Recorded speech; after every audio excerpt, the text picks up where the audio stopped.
আসসালামু আলাইকুম।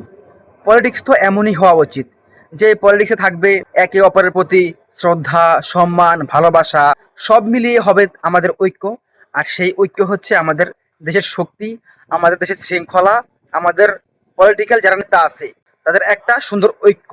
এই শ্রদ্ধা আজকে যে আমাদের হাসনাত আব্দুল্লাহ ভাইয়ের জন্য নির্বাচন থেকে সরে দাঁড়ালেন যে আমাদের প্রার্থী, এই সম্মান, এই শ্রদ্ধা শুধুমাত্র আমাদের এই নতুন প্রজন্ম, আমাদের এই নতুন বাংলাদেশ এবং আমাদের মধ্যেই আছে।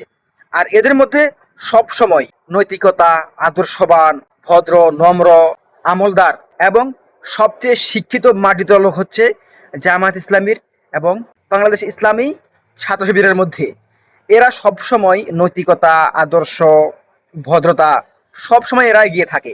আজকে দেখুন, আমরা বিভিন্ন জায়গায় দেখছি, অনেক কিছু দেখছি যে সেখানে দলীয় প্রার্থী ঘোষণা দেওয়ার পরও তারপরও অনেকে আবার স্বতন্ত্র প্রার্থী হিসেবে দাঁড়ায় যায়।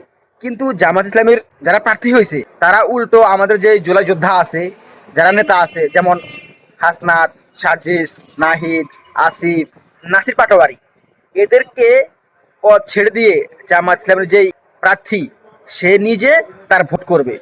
এটাই হচ্ছে ঐক্যের যে প্রধান কাজ। আমরা সবসময় বলি যে আমরা সবাই মিলে আমরা দেশকে এগিয়ে নিয়ে যাব।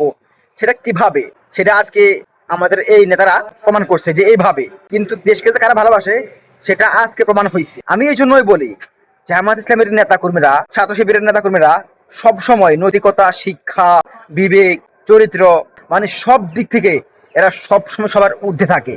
এজন্য আমার মন থেকে সব সময়, আমি হয়তো তাদের দল করতে পারি না বা আমি তাদের হয়ে কাজ করতে পারি না, কিন্তু সব সময় আমার মন থেকে, আমার দিল থেকে তাদের প্রতি, মানে বাংলাদেশ জামাত ইসলামী এবং শিবিরের প্রতি আমার সবসময় একটা ভালোবাসা এখান থেকে কাজ করে। এরকম কিছু লোক অবশ্যই বিএনপির মধ্যেও আছে। বিএনপির অনেক নেতাকর্মী, তারা দেশকে অনেক ভালোবাসে, তারা অনেক শৃঙ্খল, তারা অনেক শৃঙ্খলাবদ্ধ হয়ে থাকে সবসময়।